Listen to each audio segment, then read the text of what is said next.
Well, what's up, gamers? This is Bono's Gaming. I've been playing Starfield, and I have some thoughts.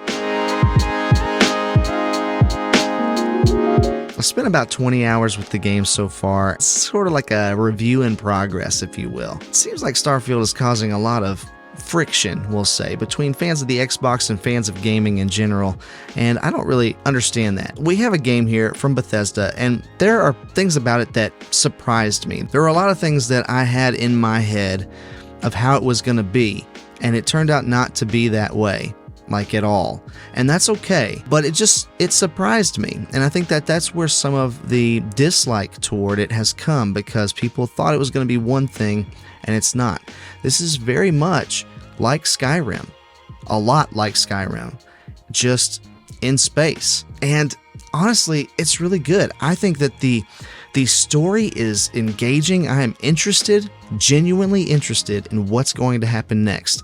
And not just with the main quest, although I do think, and I have seen many different YouTubers saying the main quest is actually what drew them into this game, that the side quests, it didn't really do it for them, but the main game itself and the story there was really good and sucked them in. And they've already, some of them who had really early previews have already played through it 2 or 3 or 4 times. I haven't gotten that far.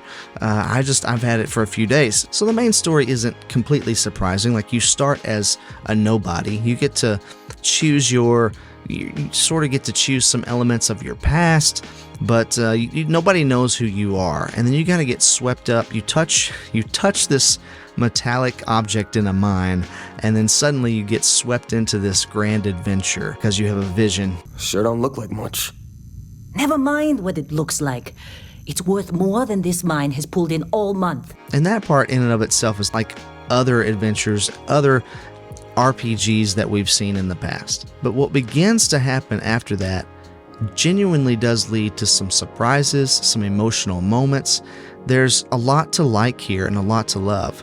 Although I have attempted an analysis several times, I simply cannot quantify humans' addiction to caffeine. And that said, as you're on your adventure, you do run into some pretty good side quests. And some of those side quests have their own stories.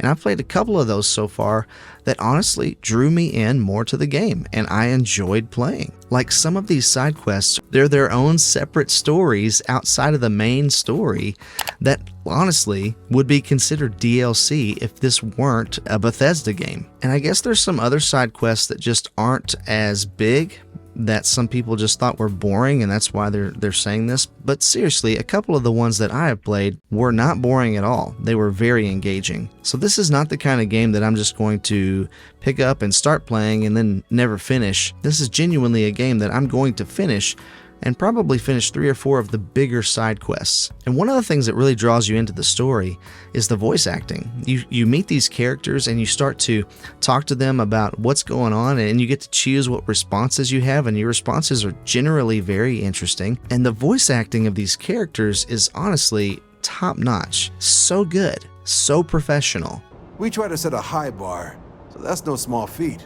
And it really makes the game more engrossing because you kind of feel like you're talking to a real person. Except that's where the classic Bethesda glitches start to come into play. Sometimes you'll go up and start a conversation with someone, and the scene will start, but the character is like turned sideways, not looking at you. That's weird. Sometimes you'll start a conversation and they'll be facing the opposite direction, totally turned away from you. Sometimes you'll be talking to a person and your teammate will interject a comment into the conversation, and they will be turned completely away from you. And it's happened more than just once or twice. And I would say it's probably like 1 out of every 4 conversations I have, my teammate says something with their back turned to us. And that is really weird. I mean, imagine that happening in real life. It kind of breaks the experience. It kind of takes you out of the moment. You're like, why are they not facing me? Not only that, but when those moments, those conversations end, sometimes your teammate will be like 50 feet away all of a sudden. Like, they'll be there when you start talking, but they'll be 50 feet behind you when you end talking, looking out into space. And it's really weird. And now, this is a glitch, but it's not a game-breaking glitch, right? Like, your character still works fine and still follows you and still does the things that you need him to do. But it just breaks up the realism of this excellent voice acting. Nice work. And another thing that's kind of odd is the AI is sometimes really great, but sometimes I'll just find an enemy like hiding behind some crates and they can clearly see me, but they don't do anything. They don't attack even after I attack them. Now that's only happened a handful of times, but it's still a little bizarre. Mostly the people just kind of swarm in, they come in and out, and they're hiding behind stuff and they're running away when they get hurt, and they're coming after you when they know that you're hurt, and that's all great. In fact, the combat is honestly one of the best parts of this game. Aside from that voice acting, which is still just stellar, the combat is genuinely just excellent. You might have your reticle on your enemy, but if you're running towards them, you might be firing kind of all over the place, even though your reticle is right there in the center, and it's just stuff like that I feel like is real. Another thing that I like just aesthetically is that they really dove into the 1980s aesthetic. And even though this is set 300 years in the future, you kind of feel like technological advancements stopped at some point and they're just out there trying to survive in space. I suppose I'll have to write a report about all of this. So the color palette, all of the computers that you see in different space stations and stuff, it all kind of looks like something from NASA in the 1980s. And I really honestly like what they've done with the design here. It doesn't feel unattainable. It doesn't feel so far-fetched that we could never possibly get there. It honestly looks like just an alternate reality of what we have now. And I kind of like that. You also have some dogfights in space in your ship, and it's kind of just okay. It's not bad, it works, but it makes me really hope that I get to upgrade my ships and stuff as the game goes on to make them more fun than they are currently. And speaking of being on your ship, one of the things that I think really threw people off is that I think they thought that they were going to get to fly their ship from planet to planet. And that's one of the things that I thought. But really, all you do is get on the ship and then you select a planet and you fast travel there. That's pretty much all that you do. You fast travel from one mission objective to the next mission objective without really getting to do much in between. Like, you could run from one side of a planet to the other, but you don't usually. Like, you might think that if I needed to go from one side of a planet to another side of the planet, I might be able to get on my ship and fly it over there and then land closer to my objective.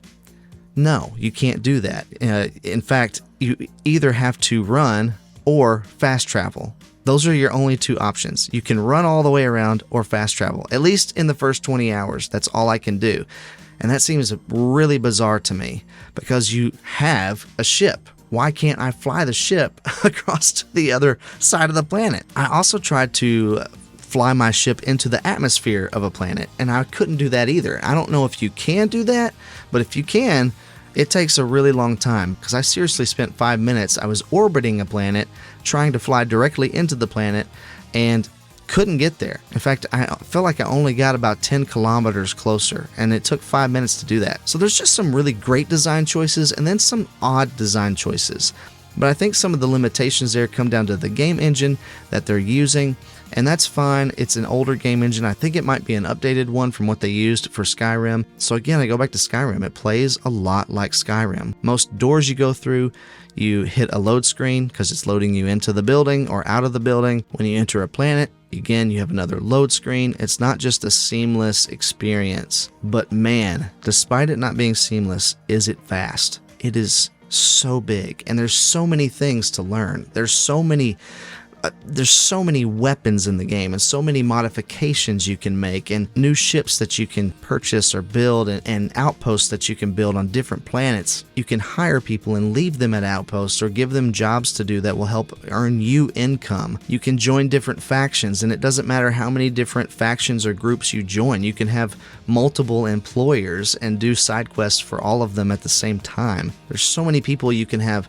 relationships with and friendships with and backstories that you you get to learn. And again, I've only played the first 20 hours or so, but there's a lot to take in. I can see the main quest and the story there being about 40-50 hours long, but I can also see playing for hundreds of hours, exploring, building relationships, building new businesses and finding new ways to make money, taking down creatures, taking down pirates, taking down all kinds of baddies, saving people left and right, here and there, all over the universe. This game is kind of nuts, but it's kind of also all over the place. So I do wonder, as we go on, how many patches there will be. I can see this being a game being released like Skyrim again, over and over and over in various editions of the game. Graphically, I think this game looks really good, and then other times I think, the textures there don't look that great. Sometimes you can tell things are just painted on, that they're not really there, and that's a little disappointing. But for the most part, the game has been more engrossing than it has been gross, and it's been more fun than it has been not. So if you have Game Pass, I highly recommend downloading it and giving it a try. It's out now. So, are you ready to get to work?